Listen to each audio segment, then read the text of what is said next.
Hello and welcome to this live masterclass, Property and Your Pension for Pensions Awareness Week 2020.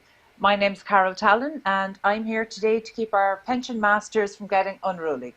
Now, before we start, I know some of you have submitted questions in advance and we will of course get to as many of those as possible. Also, for participants here today, you're encouraged to enter any questions that you might have on into the question box on your screen. There is also an option to upvote on any questions that you see.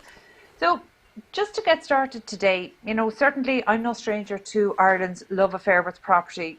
I actually wrote the book on it, in fact, several of them. But really, what we want to do today, we know that relationship has soured.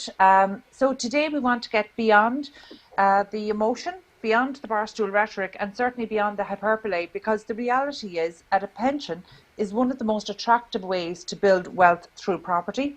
And here to talk to us about the mechanics of that are Fergal McKenna from Beacon Capital, David Jelly from Property Bridges, Susie Nolan from Aviva, and David O'Mara from Greenman Investments.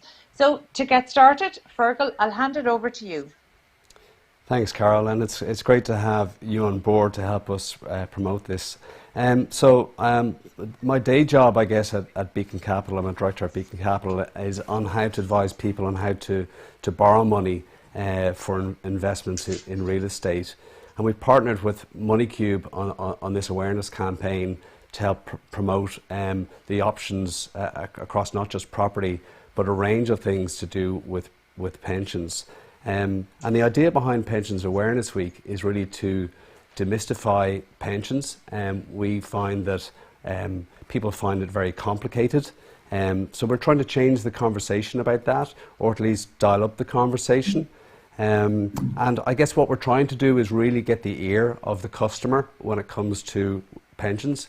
So last year, for instance, we went around the country in our camper van, and we had a number of seminars around the country to really get down to ground with the people who are having experiences with existing pensions or trying to set up a pension.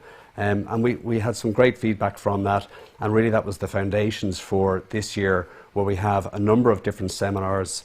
The starting out a pension on day one. Yesterday we had a session on pensions for small business. Today it's around pensions for property, or pensions and property, and tomorrow it's all about women and pensions. And there's those different themes. There's different people who have different aspects coming at it, and we want to address all of those.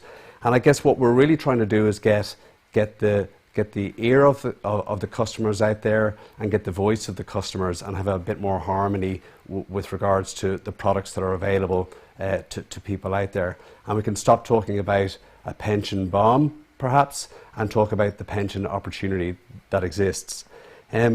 So why have we put property on the agenda? Well, clearly it's a very important asset class. There's a lot of reasons why property and pensions go hand in hand. And I don't think we're talking about anything new here in terms of property in someone's pension portfolio.